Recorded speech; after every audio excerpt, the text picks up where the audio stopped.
Go ye forth, saith the Lord God, and he brought Israel up out of Egypt. In the time of Zedekiah there came the destruction of the first temple and exile in Babylon. And the Lord said, weep not, there is hope for thine issue. They shall again come forth from the hands of the enemy. Thy sons will yet return to thy lands. And 2,000 years ago came the destruction of the second temple and the dispersal.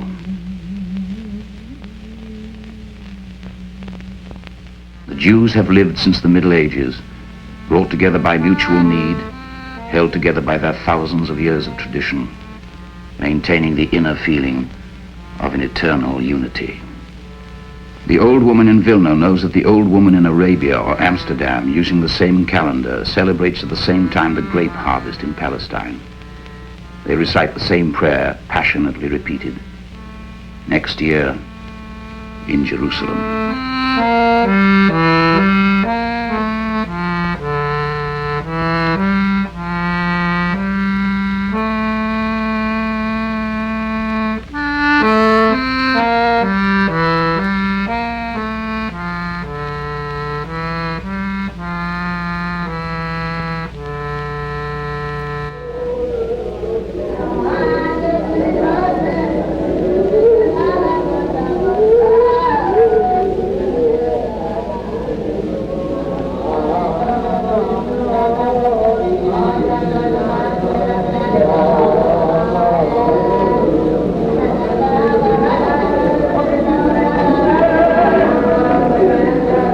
حتى بين ذلك نشان بقام زورا تمتون شيء مثلا من أربعة ونخون بخلاير لخلاصهم بخل معقلين بالعيل واتخاطوس أمرهم كيعيتي بهم إلى شام بميخون كاملين شيء من البنية والعبدية شالله وهم كابشين كان بخل مكان بزورا ودمتون شيء مثلا أربعة باروخ أتا أدوناي Eloheinu melech haolam. If I forget thee, O Jerusalem, let my right hand forget its usefulness. Let my tongue grow to the roof of my mouth if I do not remember thee, if I do not place Jerusalem higher than my greatest joy.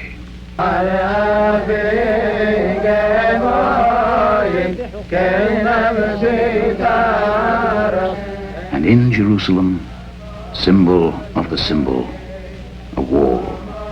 Since the destruction of the temple by Titus 2,000 years ago, Jews have never stopped coming to pray at the foot of this symbol, the Wailing Wall. Some actually live there, cut off from all the world, spending their days in deep study of the Torah and the Talmud. Others come for a day. Still others come there to die, in the hope of seeing the Messiah.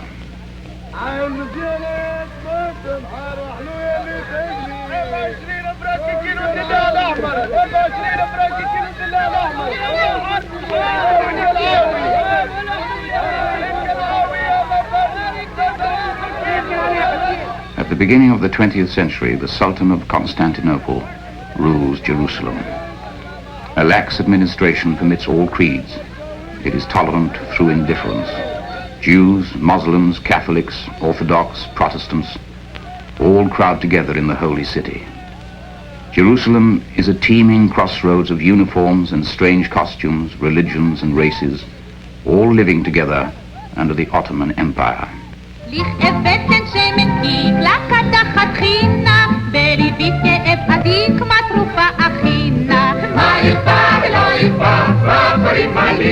It is written in the Talmud, the finest labor of man is the working of the land.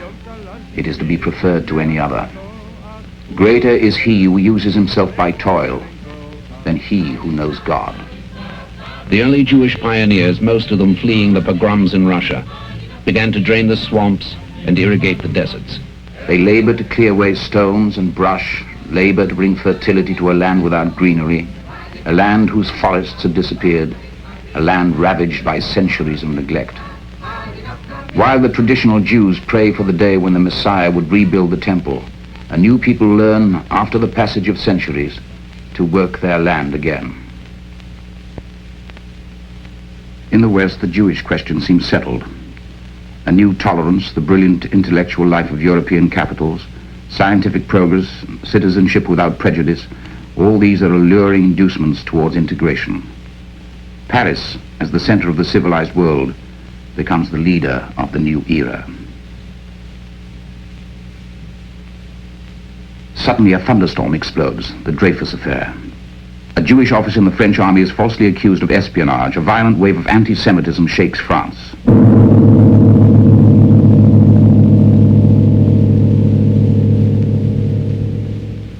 During the course of the trial, a Viennese newspaperman hears the Parisian crowd roar, not "down with Dreyfus," but "death to the Jews."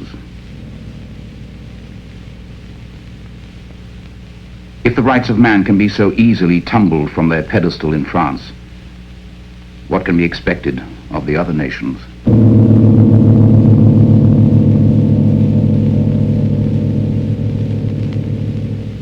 This newspaperman is Theodor Herzl. His outrage and concern make of him a modern prophet. He decides that the solution to the Jewish problem is a political one, a sovereign Jewish state.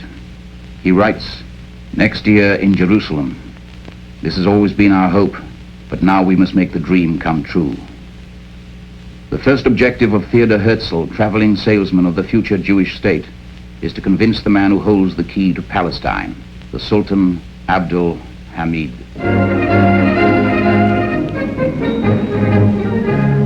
The Sultan welcomes the Kaiser. The Kaiser thanks the Sultan.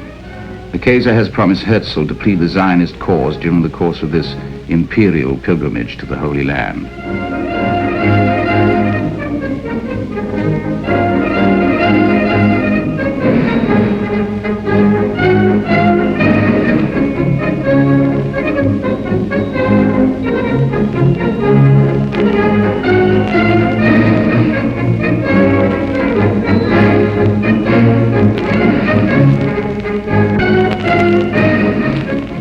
The conversations, drowned in political and financial intrigues, lead to nothing.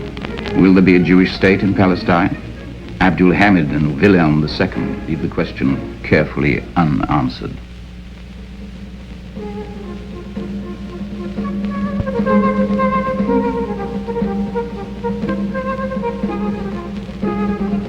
These wealthy visitors, well fed in their expensive clothes, have heard of a miracle in the Holy Land. They arrive, these distinguished travelers, these generous donors. The old-time settlers explain to them, Jewish state means Jewish labor. You don't take over a country, you don't buy it, you build it with your own hands.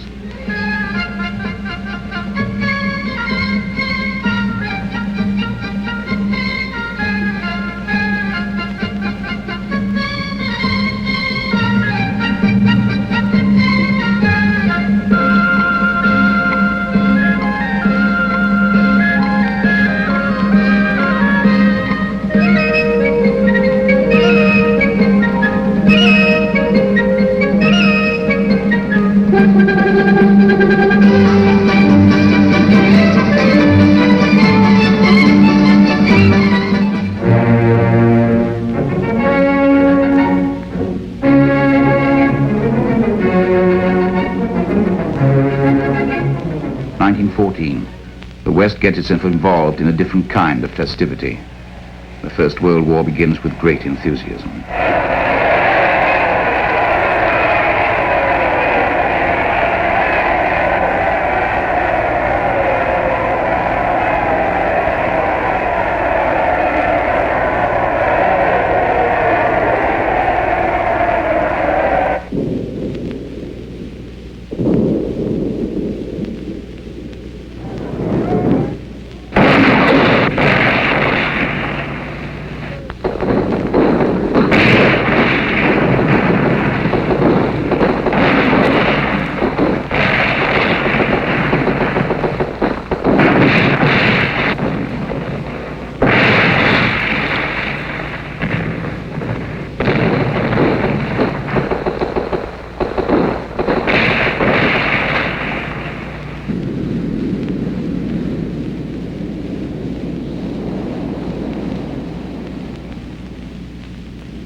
1917, a year of major importance in the history of the century.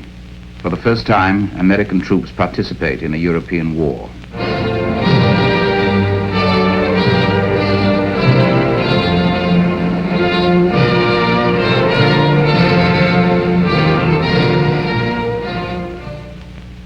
In Russia, the October Revolution attempts to install a new order, a new world.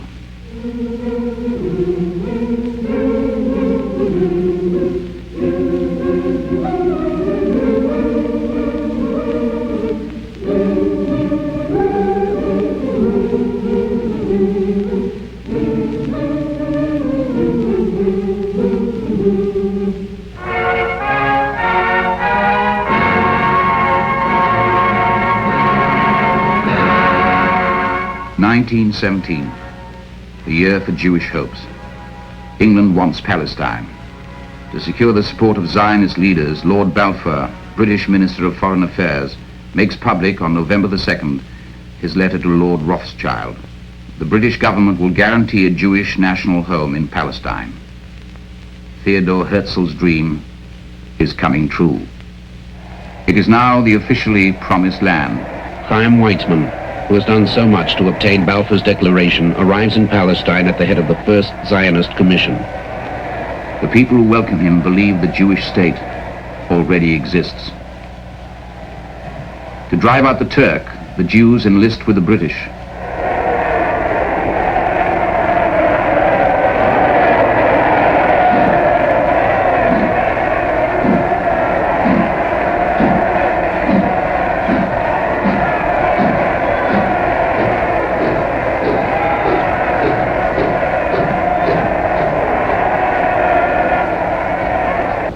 But to win the war against the Turks, the British need more.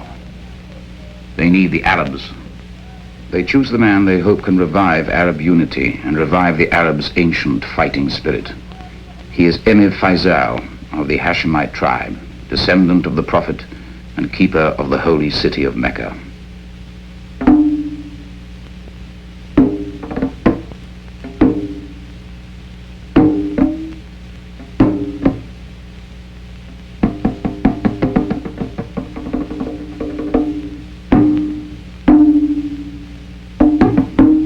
The British, with their usual historical luck, have a man, an intelligence service agent, a poet and archaeologist who knows the dialects of the desert tribes.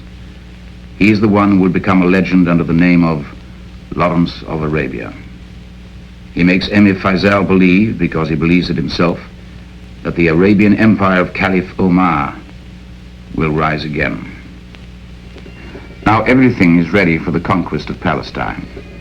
So now, after the Egyptians, Assyrians, Persians, the Greeks, the Romans, the Arabs, and the Turks, the British step forward and announce themselves as Palestine's liberators.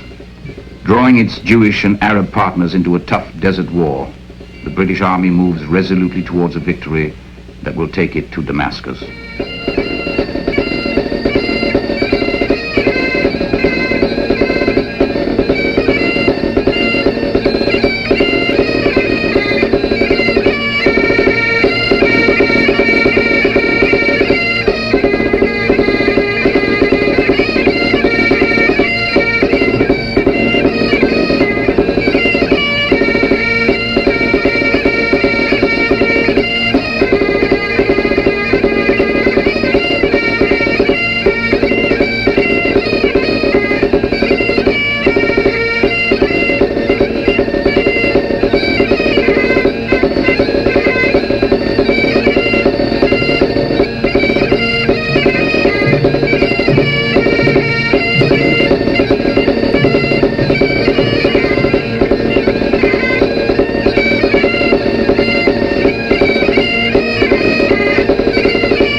When you are victorious, nothing seems difficult.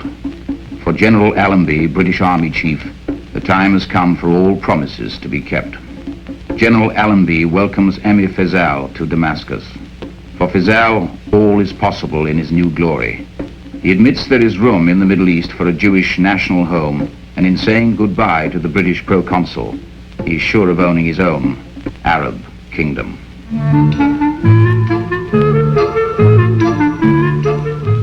After Emir Faisal, General Allenby's Chaim Weizmann and the Zionist leaders. A Jewish national settlement, according to the Balfour Declaration, will be created. Everybody's happy.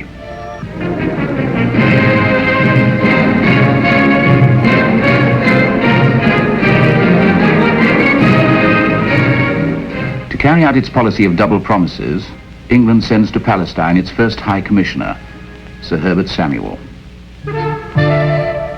The first tribute in the Holy Land must be paid to religion.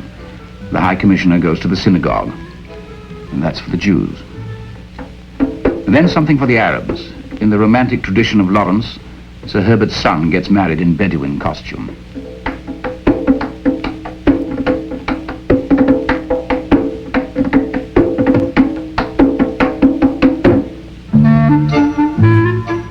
Back to the Jews. The Jewish athletes receive their trophies from the hands of the High Commissioner. And back to the Arabs. Sir Herbert smiles at the notables. Winston Churchill, colonial minister, comes to carry out the Palestine mandate which the League of Nations has conferred upon Great Britain. That mandate confirms the existence of a Jewish national home. But the British take it upon themselves immediately to exclude the right bank of the Jordan River and give it to their new favorite, Emir Abdullah, Faisal's brother. The British Army proceeds to outline borders and to cut the new states up to measure.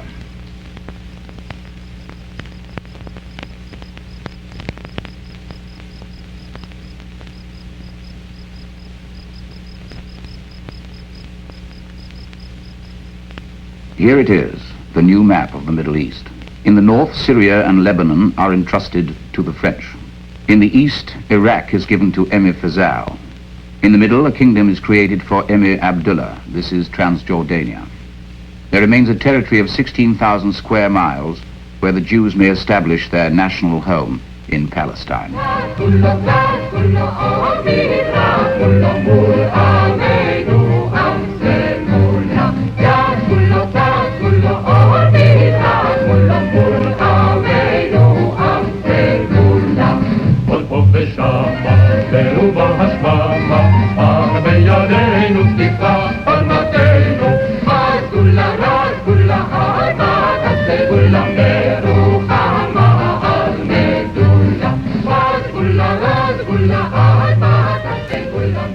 From Russia, Poland, Romania, Hungary, the immigrants of the first post-war period debark. They come to find a nation.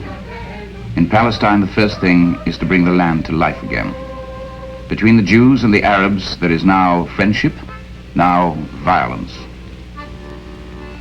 The great Arab families who own the land are often willing to sell it to the Jewish community.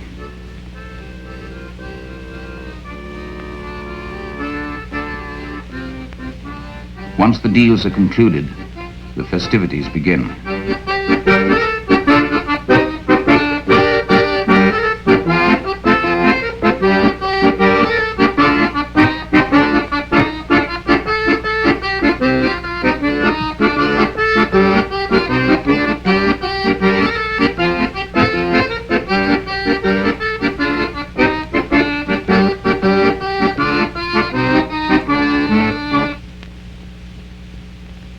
Everything still remains to be done. Dry out the swamps, fertilize the desert, build the houses, transform the people.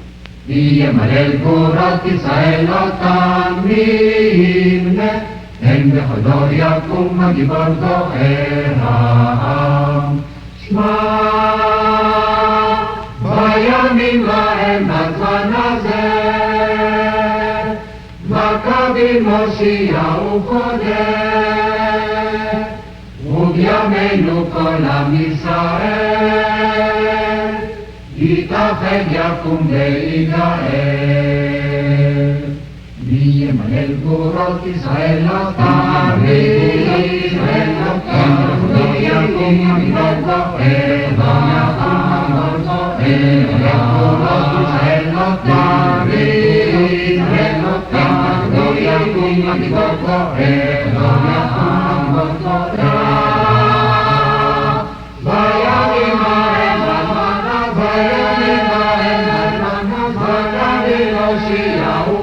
Hallelujah.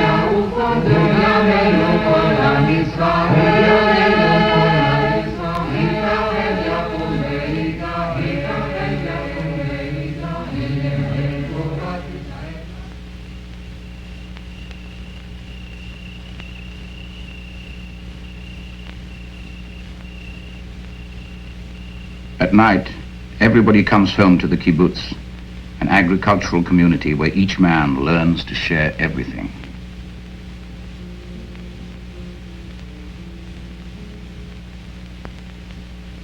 שחקי שחקי על החלומות,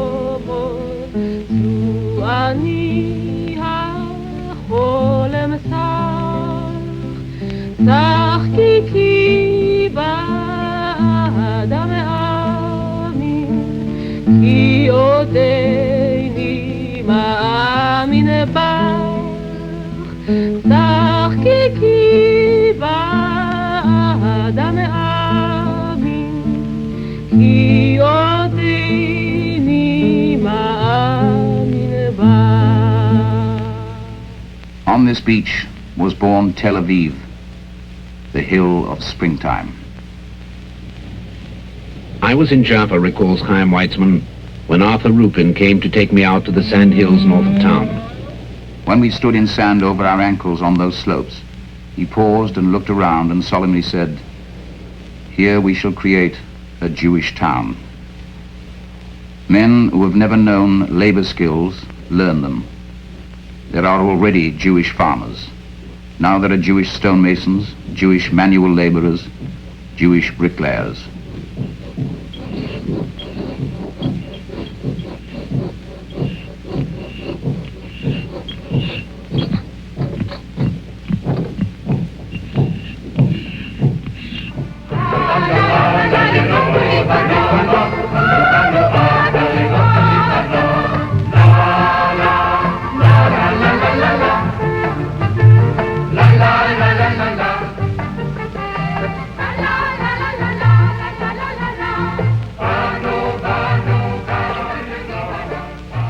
For the first time in 2,000 years, the wandering Jew is able to invite people to his own home.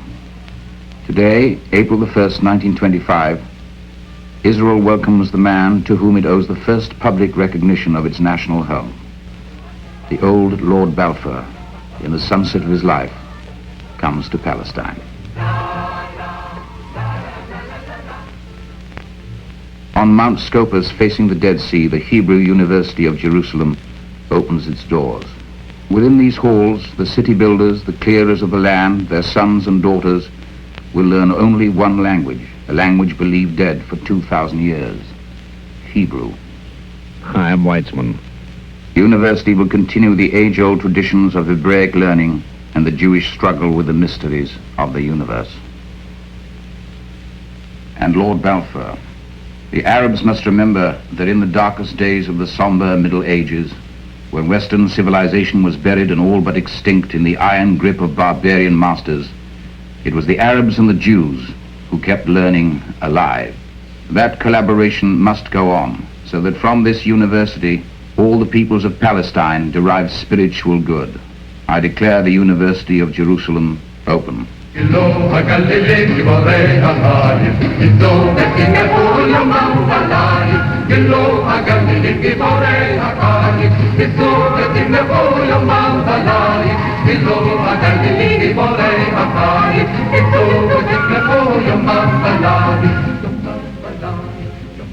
Albert Einstein writes, "You say it's nationalism, and you are not entirely wrong.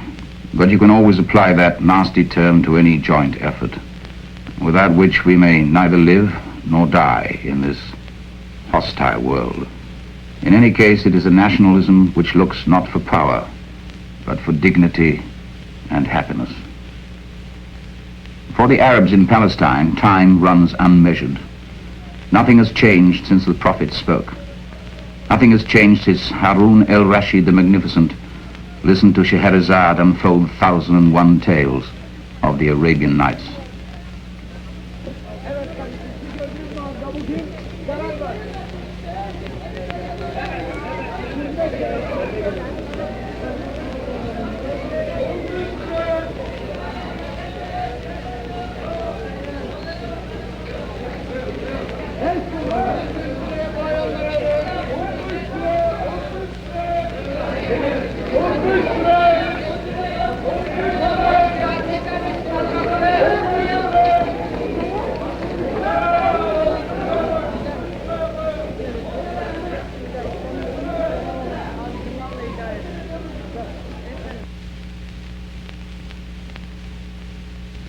It is enough to live and watch the days pass in the truth of the Quran, in submission to God's will.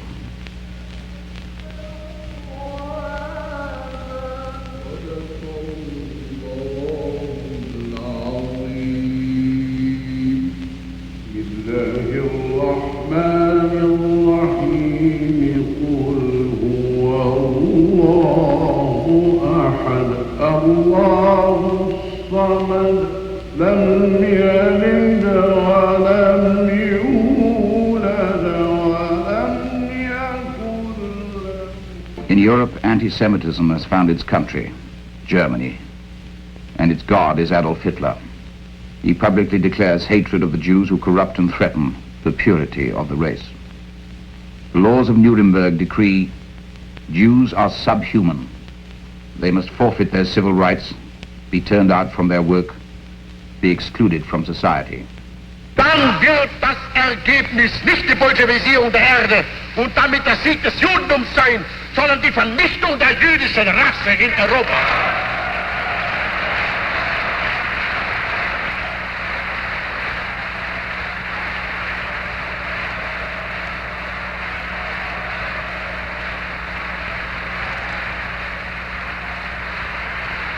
Die Völker wollen nicht mehr auf den Schlachtfeldern sterben, damit diese wurzellose internationale Rasse an den Geschäften des Krieges verdient und ihre alttestamentarische Rachmut erfriedigt.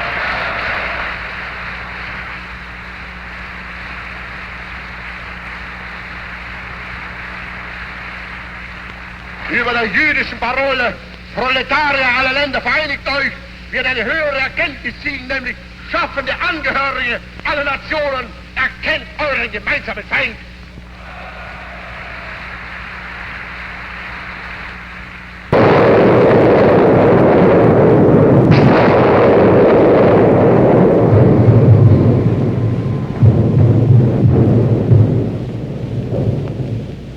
El-Hajj Hameen el-Husseini, the great Mufti of Jerusalem, calls the Arabs to a holy war against the Jews.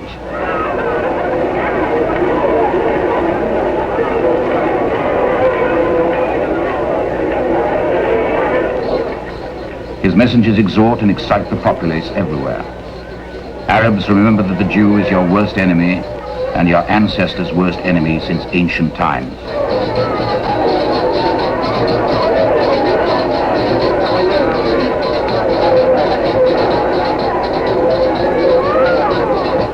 A massacre in Jaffa gives the signal. These are not scattered attempts and momentary agitation. In the spring of 1936, Arab terrorism is widespread and organized.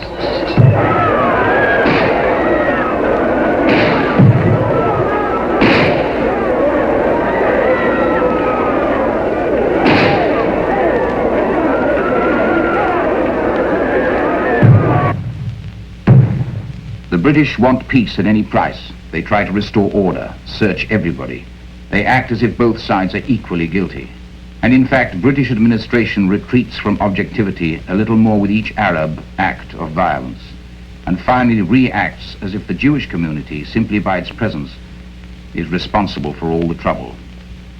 One investigating committee after another solves nothing. An unsettling moral decision comes before the conscience of the Zionist leaders. They are heirs to an age-old tradition of non-violence. But in order to survive, does one not have the right to use force? David Ben-Gurion, new president of the Executive Committee of the Jewish Agency, declares, "We cannot admit that our safety lies at the mercy of a foreign power."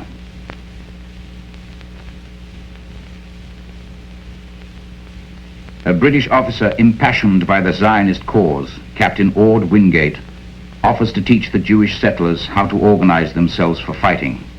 He teaches them one strategy: to defend yourself, resist; to survive, attack.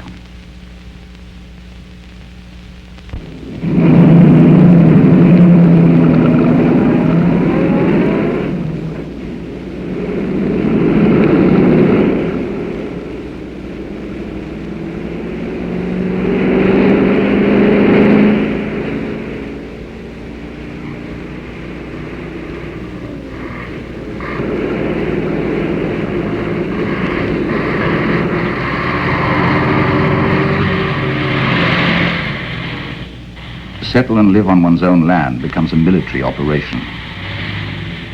A small group of armed pioneers leaves at dawn to occupy a piece of territory threatened by Arab groups.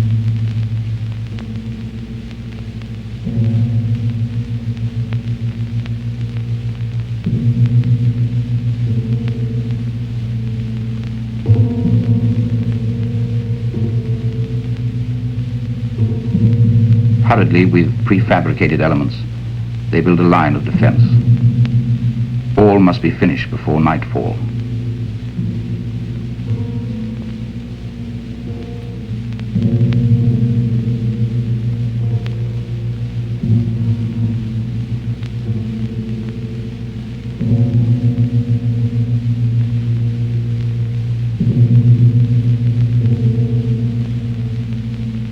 Under the protection of the tower, a new village is born, at once an agricultural settlement and a point of military support.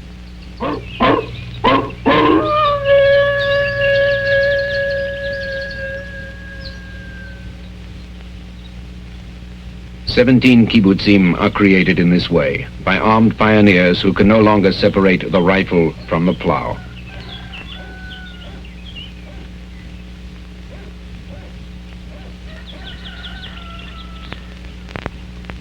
On September the 29th, 1938, in Munich, Neville Chamberlain and Edouard Daladier, British and French prime ministers, backed down before the dictators Hitler and Mussolini. With peace in our time in mind, they sign over Czechoslovakia to Germany.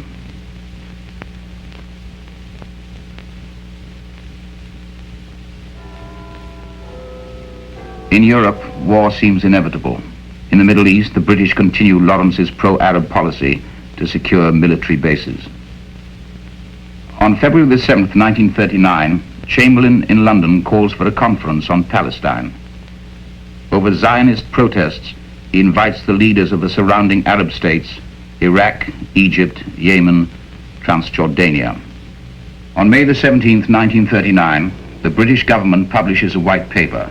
The Jews are forbidden to purchase new land. Jewish immigration is limited to 75,000 persons for 5 years. After this, each Jewish immigrant must be accepted by Arab authorities. The Jews are trapped between persecution in Europe and restriction in the Promised Land.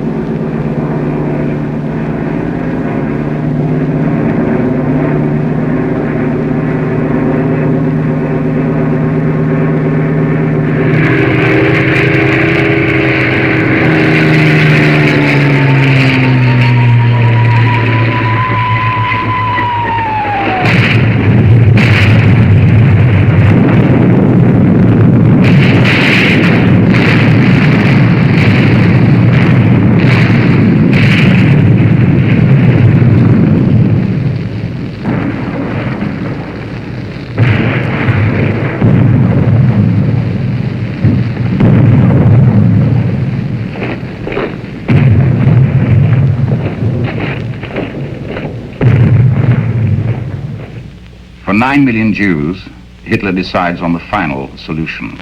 They are to be exterminated.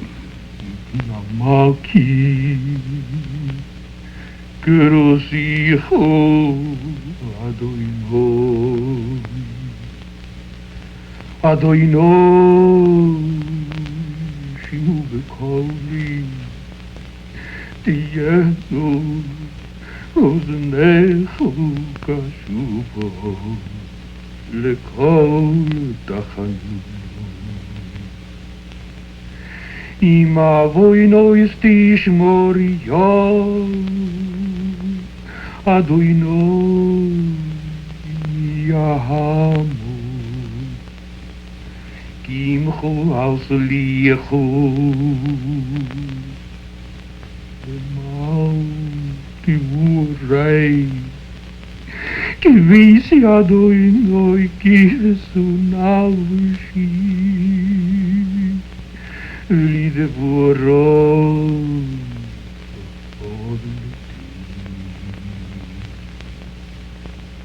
The great Mufti of Jerusalem has asked of Hitler the right for the Arabs to settle their Jewish problems by the same method. He reviews the 13th SS Muslim Division, which will go to fight on the Russian front. He states, "This division will be our example and guiding light in the war against the common enemies of National Socialism and Islam." In Palestine, the Jews get ready to fight. David Ben-Gurion states, "We will fight against Hitler as if there were no white paper, and we shall fight against the white paper as if there were no Hitler." As early as September 1940, in Tripolitania, the Jews apply themselves to learning the difficult art of desert warfare.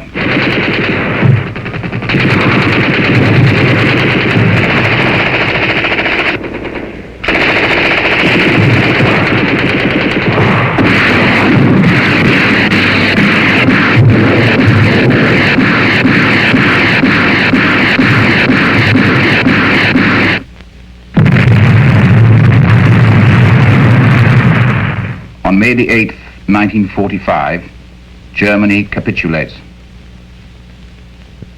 This was the ghetto of Warsaw. In Poland, there were 3,500,000 Jews. 500,000 are left. In Germany, there were 600,000 Jews. 40,000 are left. In Czechoslovakia, there were 300,000 Jews. 30,000 are left. In Holland, there were 150,000 Jews. 60,000 are left. Out of 9 million captive Jews in Europe, 6 million are dead.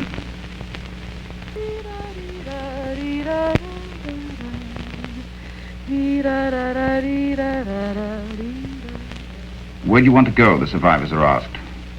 The answer is always to Palestine.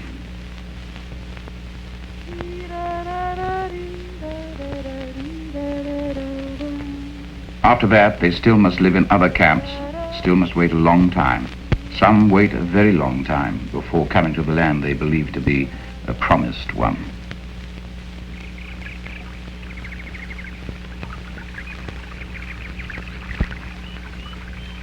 In Palestine after the war, nothing has changed. The 1939 white paper is still in effect. Emir Abdullah is still Great Britain's favorite. Jewish immigration is still forbidden.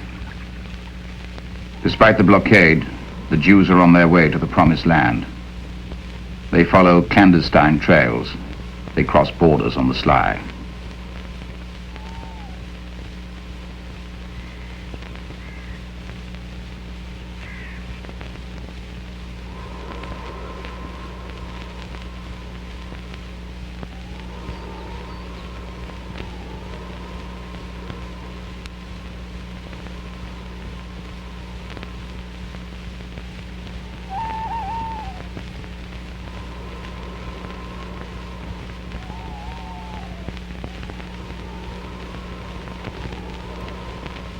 Their relay stations are spaced out from northern to southern Europe.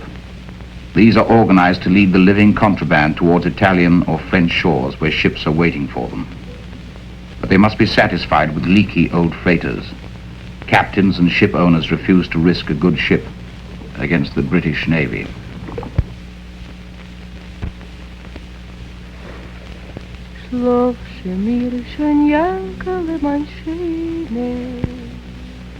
Die Egelach, die Schwarzinke macht zu. A Ingele, wo's hat schon alle Zingele, muss noch die Mame singen, Ei Lulu. A Ingele, wo's hat schon alle Zingele, muss noch die Mame singen, Ei Lulu.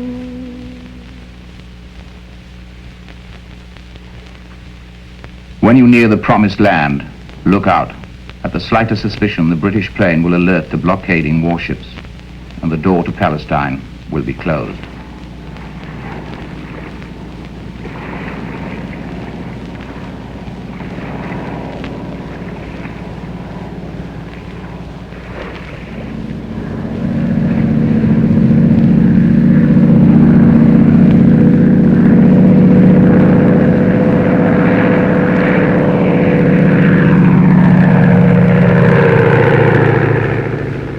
Like most of these vessels, this one is discovered.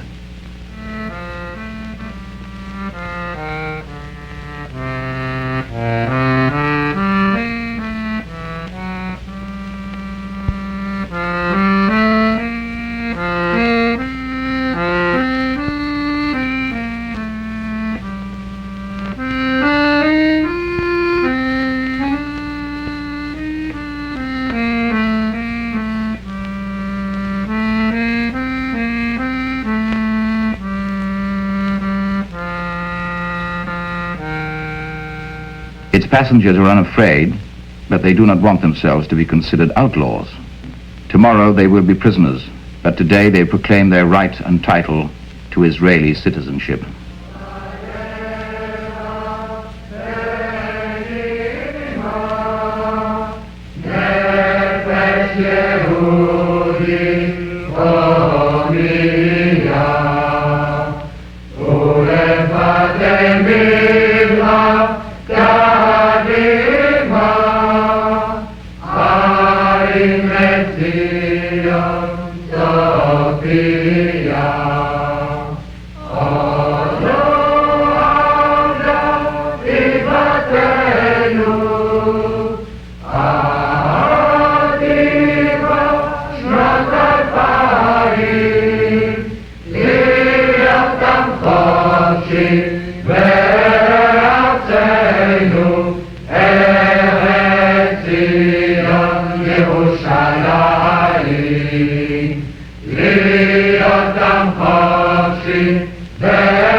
Exodus 1947.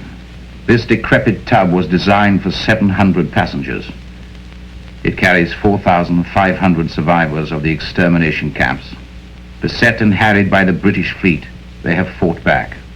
They refuse to go anywhere except Palestine.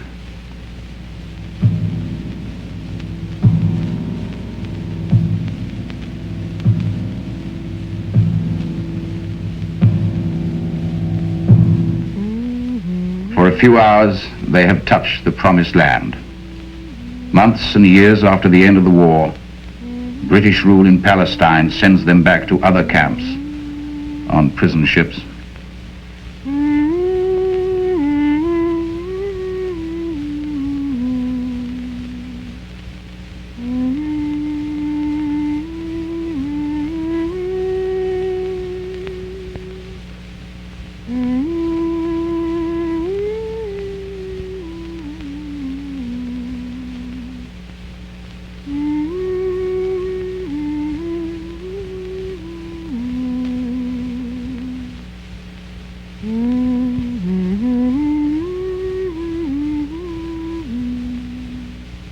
For the Jews, there remains only one way out of this impasse: underground action.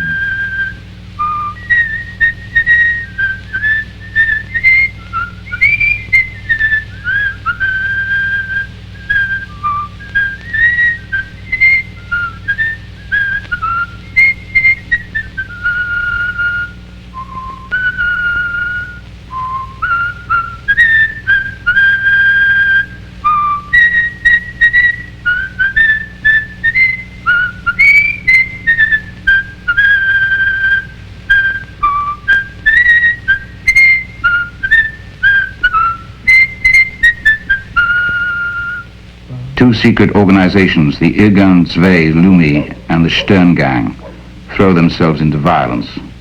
Their members attack English units everywhere. Reprisals and retaliations exceed each other. Commando groups bomb the symbols of British presence: tax collectors' offices, immigration offices, the police stations.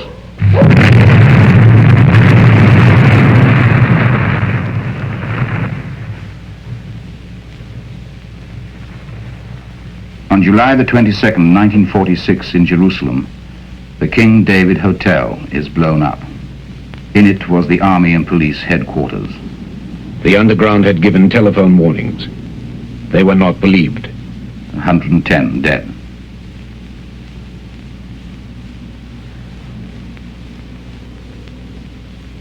The whole country is ablaze from attacks and reprisals. The Jewish Agency still considers itself the true government of Palestine. Its underground army, the Haganah, controls each kibbutz, each town, each factory. Its people scour the world to mobilize sympathy, collect money, find weapons. To fight against the Jewish resistance, 100,000 British soldiers infest Palestine. Every day they arrest men who will not accept imprisonment in their own land.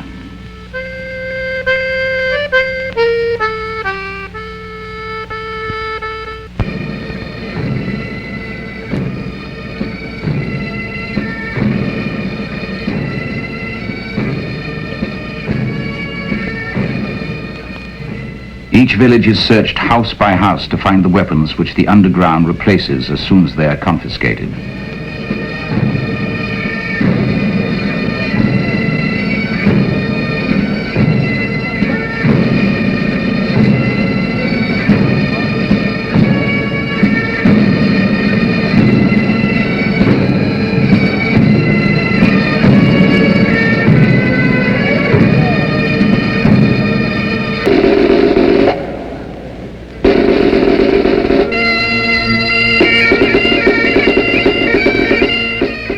Divided into square patterns of barbed wire, the towns become prisons where the British watch the Jews and the Jews the British.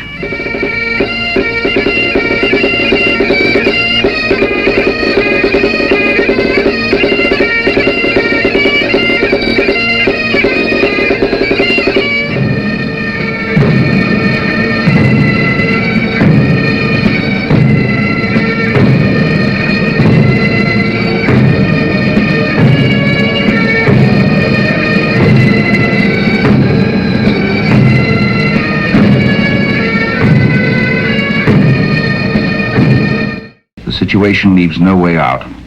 England resigns itself to giving up its mandate. The problem falls into the lap of the infant United Nations organization. We will proceed the roll call. You all know how to vote. Those who are in favor will say yes. Those who are against will say no. And the abstainers, always they know what to say. On November the 29th, 1947, the General Assembly of the United Nations votes the partition of Palestine into two states, one Arab and the other Jewish. 10 abstentions.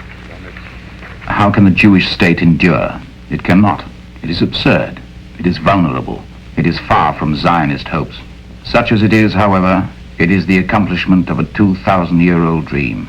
Jews at last have sovereign rights on their own land.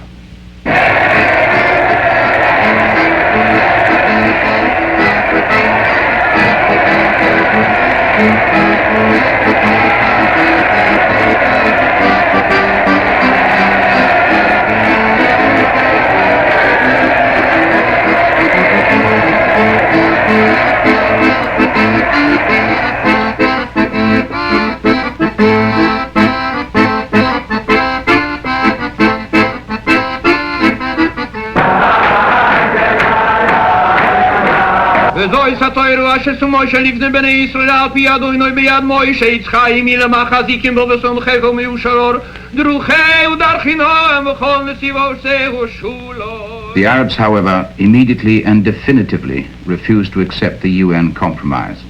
Palestinian Arab volunteers are armed and formed into commandos.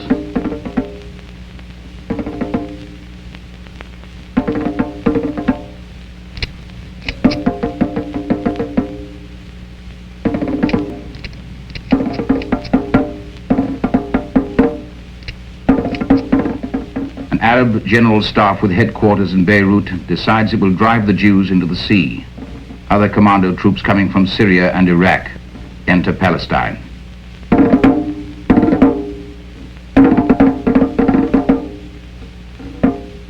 The Mufti of Jerusalem inspects his troops. Once more the Grand Mufti calls for a holy war. On Friday, December the 5th, 1947, as people come out of the mosques, the attacks start. In Jerusalem, Tel Aviv, Jaffa, Jewish stores are set fire. Isolated persons are caught and shot down.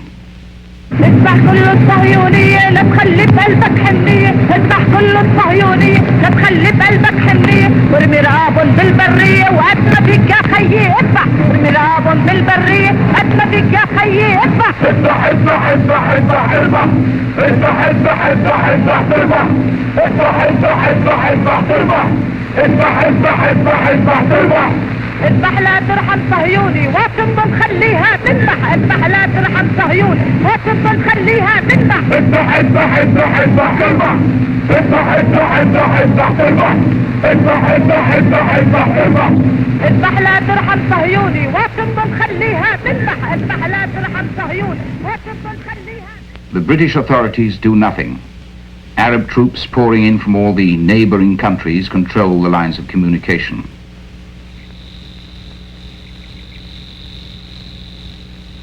The surrounded Jews defend themselves on the spot as best they can with the aid of their underground organizations. The British still maintain their embargo on weapons. Everything must be improvised.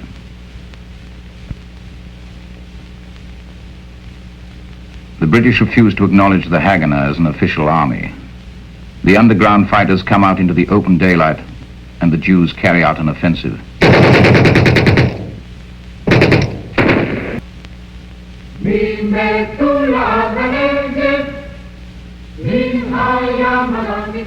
They seize the regions which the UN has already granted them.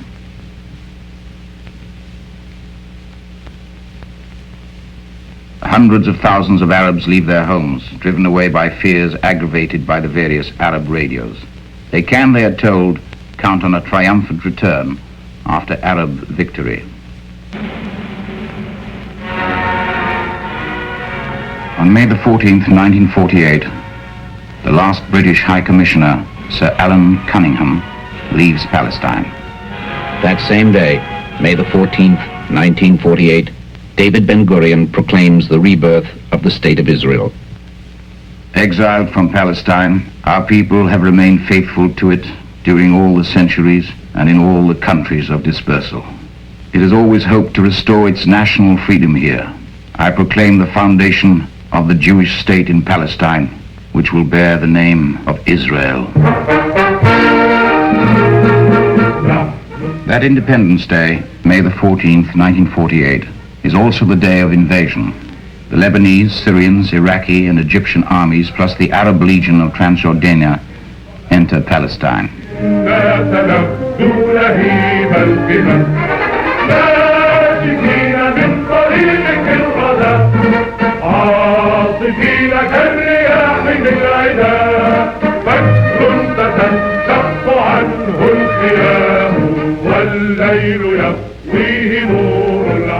A big battle is fought for Jerusalem. Both sides badly want the sacred city.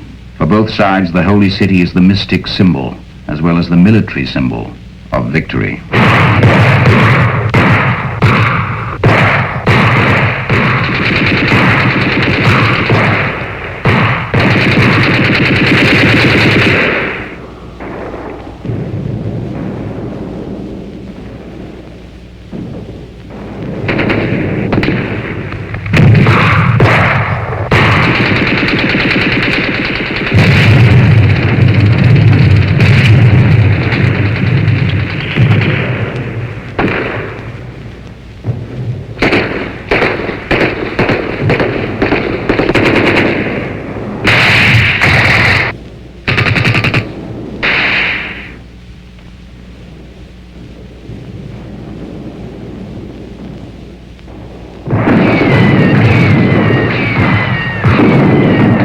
The UN imposes a truce on June the 11th, 1948.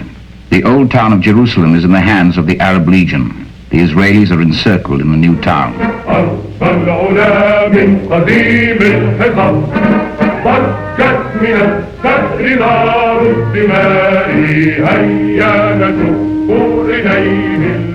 During the truce, Ben-Gurion rearms, unifies and reorganizes the Israeli troops.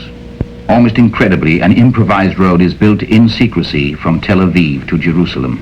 Night and day, the Israelis work at it to bypass the old normal route controlled by the Arab Legion. Reinforcements arrive in Jerusalem.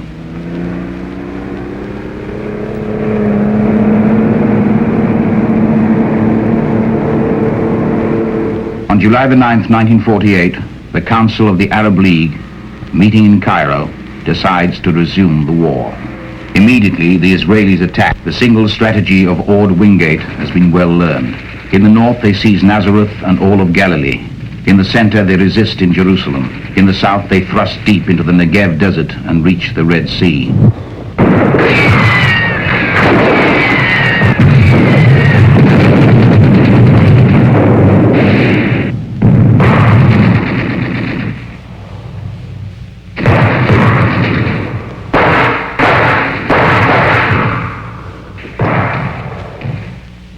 The UN sends a mediator, Count Bernadotte, member of the royal family of Sweden. He tries to persuade the Zionist leaders to abandon the UN's partition plan and give up the Negev desert to the Arabs. At that price, he thinks that the Arab leaders will accept the peace treaty with the Jewish state.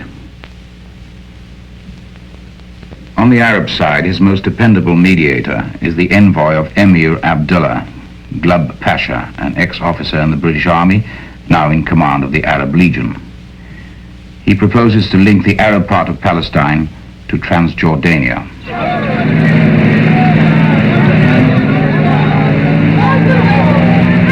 On September the 17th, 1948, Bernadotte has just sent the UN a report violently contested by the Israelis.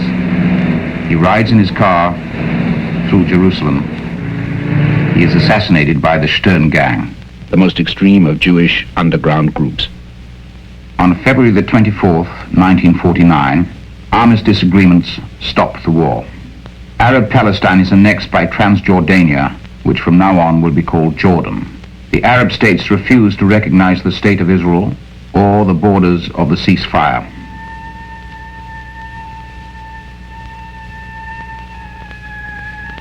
"700,000 Palestinian refugees camp on Israel's border. The UN gives them barely enough subsistence allowance to exist. The Arab countries harbor them but refuse to integrate them. They prefer to maintain them as refugees on Israel's borders, a subtle form of increasing the pressures upon the Jewish state. It is a fine way of keeping alive the spirit of revenge.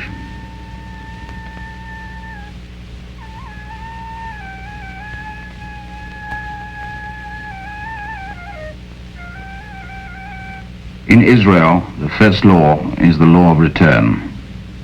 Each Jew has the historical right to return to Israel if he wishes. By the single act of immigrating, he becomes a citizen.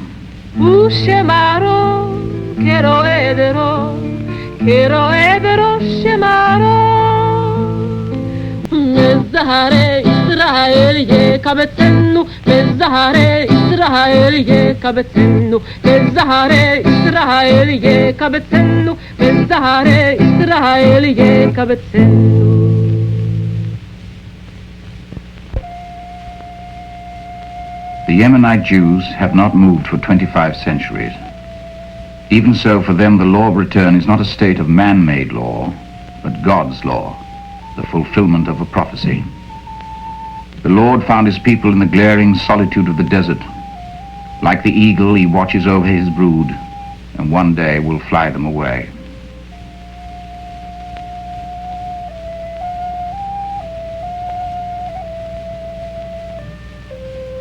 Miraculously, that day has come. Airplanes come to take them away. They have never seen any of these machines, but they are not astonished by them. This is the eagle, foretold for centuries. The promise has been kept.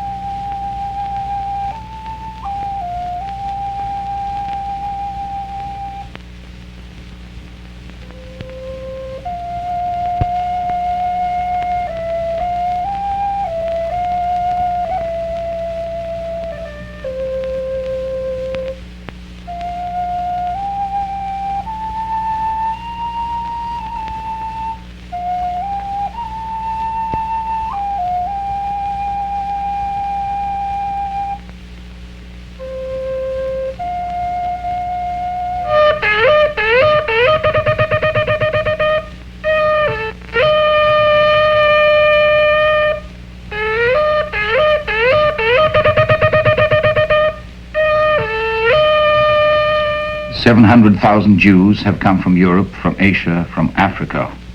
All of them learn Hebrew, the language of the new nation.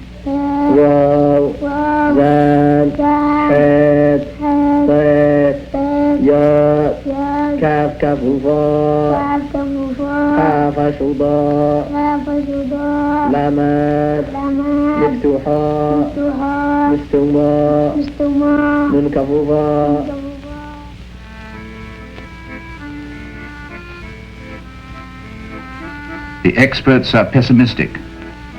To welcome so many immigrants stripped of everything is impossible.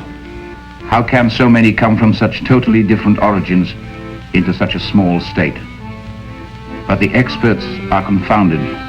The 700,000 old inhabitants create a home for the 700,000 newcomers.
In 1956, the new hero of Arab nationalism is Egypt's new leader, Colonel Gamal Abdel Nasser. Nasser is the champion of active neutralism. The Soviet Union equips his army.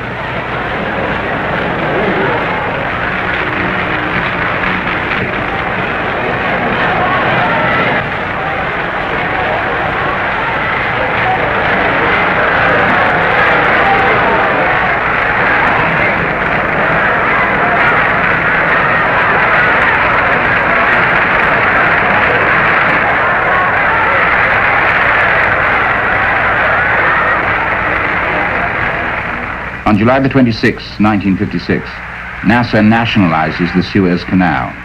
Tonight, our Egyptian canal will be managed by Egyptians. من أجل النهضة، من أجل 18 يونيو، من أجل الجلاء، من أجل العزة، ومن أجل الحرية، من أجل الكرامة، من أجل الاستقلال. المعارك اللي دخلتها الثورة من أول ما قامت في 23 يوليو سنة 52 كانت من أجل تحقيق هذه الآمال كلها، ومن أجل تحقيق هذه الأهداف كلها. كان هناك أيها المواطنون فئة من أبناء هذا الوطن، كان في ناس بتتغلب عليهم الانفرادية، وناس بتتغلب عليهم المصلحة الخاصة، وناس بتتغلب عليهم المصلحة الذاتية، وناس بيبصوا إلى الماضي وبيفكروا في الثراء ويفكروا في استغلال النفوذ. وكانت الثورة بتحاربهم وتقاومهم لأنهم كانوا بيحاربوها وكانوا بيعتبروا بأنها ستحرمهم من استغلال النفوذ، هتحرمهم من السلطة، هتحرمهم من السلطان، هتحرمهم من الحاجات اللي تعودوا عليها على مر السنين. كانوا بيعتبروا أن هذه الثورة. On October the 25th, the Syrian and Jordanian armies are placed under an Egyptian command. For Israel, the danger is immediate. Any joint attack from these three bodies of troops could very well cut the Jewish state in two. On October the 29th, the Israeli army attacks in the Sinai.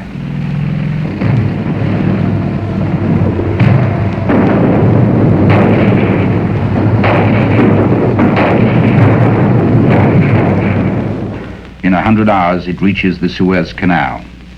In a week, it defeats the Egyptian army and holds the Sinai Peninsula in its hands.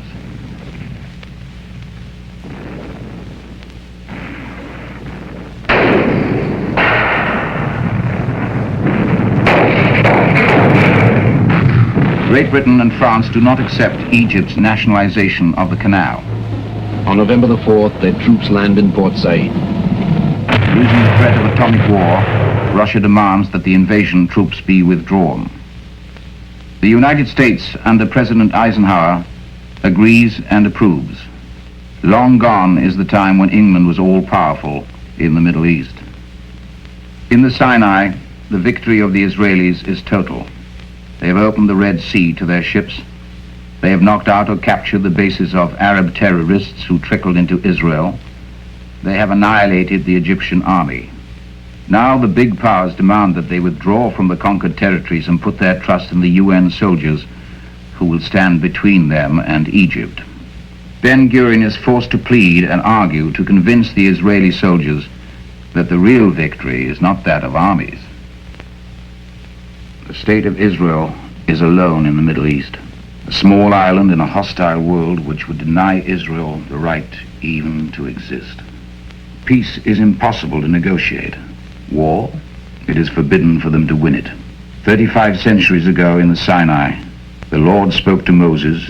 Since then, it seems it has been the Jewish people's destiny to be always apart. Why is it so difficult to make the Jewish people into a state which exists like all the others? Isaiah, we waited for light and we have darkness, for clarity and we walk in obscurity. We feel our way blinded along a wall. As if deprived of eyes, we hesitate. We stumble in bright day as if at dusk, and we inhabit the shades of night like the dead. Anne Frank, 6 million dead. These two are things that have not been explained to a victorious people. Israeli secret agents find and kidnap Adolf Eichmann in Argentina. They bring back the technician of mass deportation and extermination. To the tribunal which sits on his case in Jerusalem, Eichmann answers, Sinne der Anklage nicht schuldig. not guilty.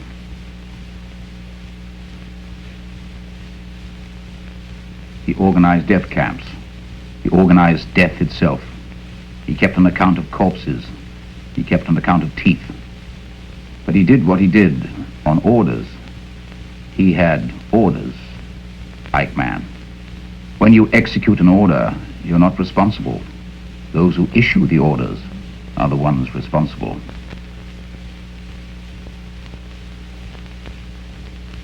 The judges in Jerusalem take months to draw their conclusions.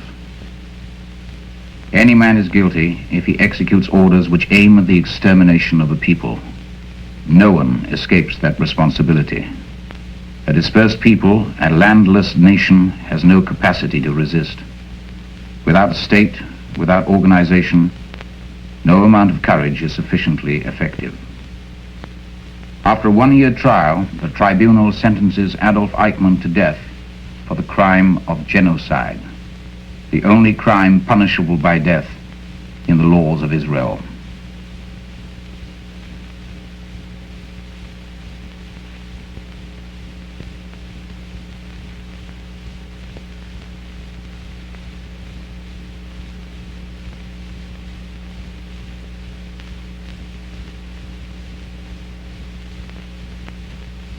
Everyday life is the difficult thing. To feed a population which has increased fourfold in 20 years, to build factories, to bring water to the desert, to fertilize the land.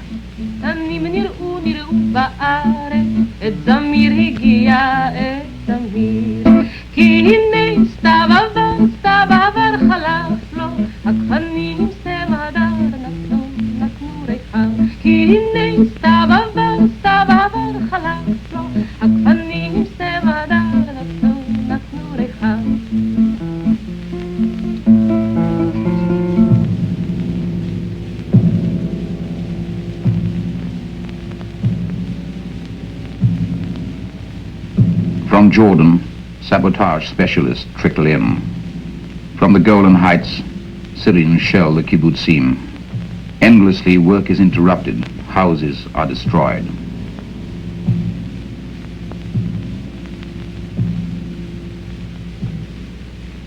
On Israel's borders, threatening shouts are repeated. Brothers, it is the battle of the Arab land, the battle of destiny. The real freedom of our whole territory depends upon the liquidation of the Zionist state. The Arabs are firmly set upon erasing Israel from the map, upon restoring Palestine's honor. The Syrian Minister of Foreign Affairs states, "We have nothing to lose in fighting a popular war of liberation. Arab nations can only unite through fighting. Israel cannot be eliminated except through fighting."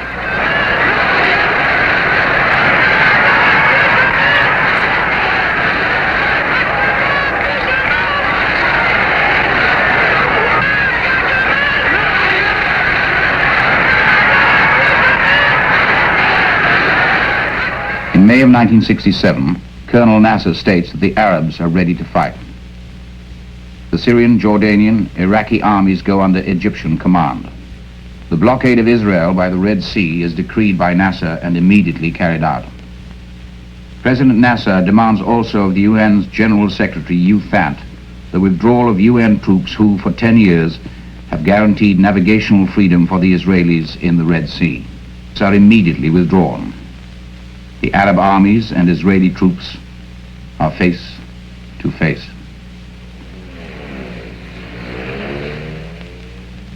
What recourse does the government of Israel have? International guarantees? But these have failed to work in the crisis. 30 years of struggle have shown that the only possible defense is to attack. On June the 5th, 1967, the decision is made. Israel chooses war.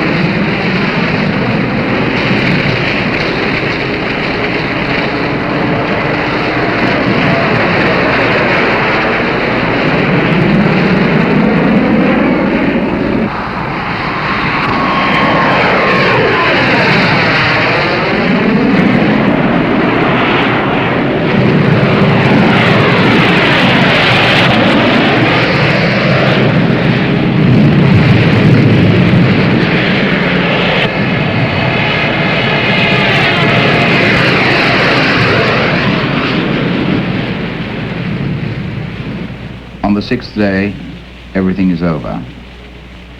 The ceasefire finds the Israeli army on the banks of the Suez Canal and on the shores of the Jordan. Outside, the Egyptian, Jordanian, and Syrian armies are destroyed. Inside, Israelis must now live together with 1 million Arabs.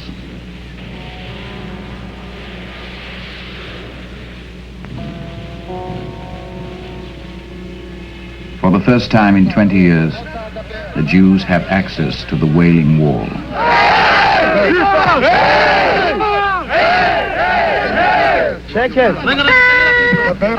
אני חושב שיקשה להביע במילים את ההרגשה שלנו. בסדר, צריך שפה יהיה סדר. טוב, אבל אני רוצה לדעת מה יש, מותר לי לדעת. The victorious general Moshe Dayan writes his wish. According to the old tradition, he places it in the wall.